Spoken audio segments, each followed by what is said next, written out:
Absolutely a mindset shift. The things that get you to 1 million or even 3 or 5, completely different. You can't just do more of the same thing to get to 10, which is logical. You'd think that you just do more of it, but that's not the way that it works. You mentioned, lifestyle business versus growth business, and I think those are Hmm. two different things. One of the things that we try and Hmm. do is blend that into what I would term lifestyle empire, and Hmm. that you're building it is a growth centered business. You're really Hmm. focused on growth, but it's not growth at all costs, like all personal cost. Right. That you still have Right. a life outside of that. I think that's some of what you're talking about in training other Hmm. people, because it, Right. it keeps you from being sucked in and completely consumed by the business, because you have other people that are functioning in those roles.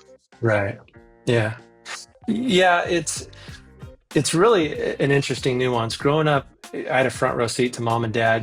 Dad worked all day, did all this stuff. And I have very vivid memories of towards the end of the month, mom and dad getting in these big fights because they had to do invoicing, right?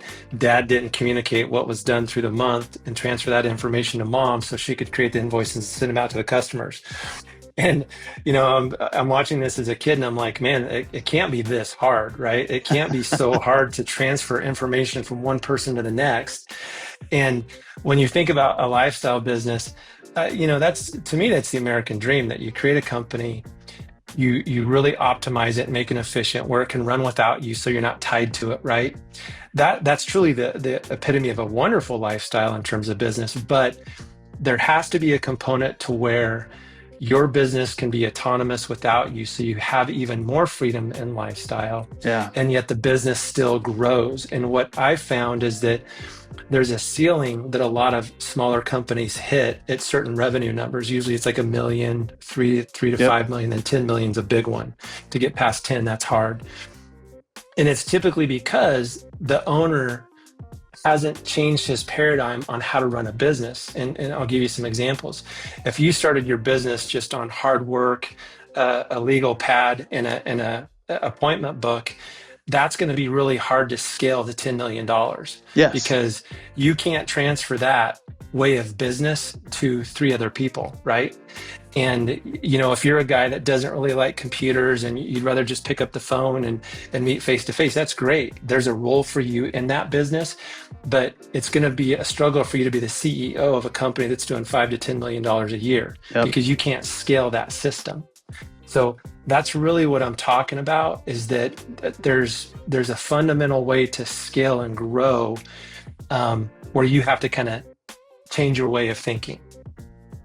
It absolutely a mindset shift. The things that get you to 1 million or even 3 or 5, completely different. You can't Yeah, just do more of big the time. same thing to get to 10, Yeah, which is right. logical. You'd think that you just do more of it, but that's not the way that it works. So what mindset shifts do you think are necessary for entrepreneurs that do want to scale beyond 3 or 10 million in revenue? Yeah.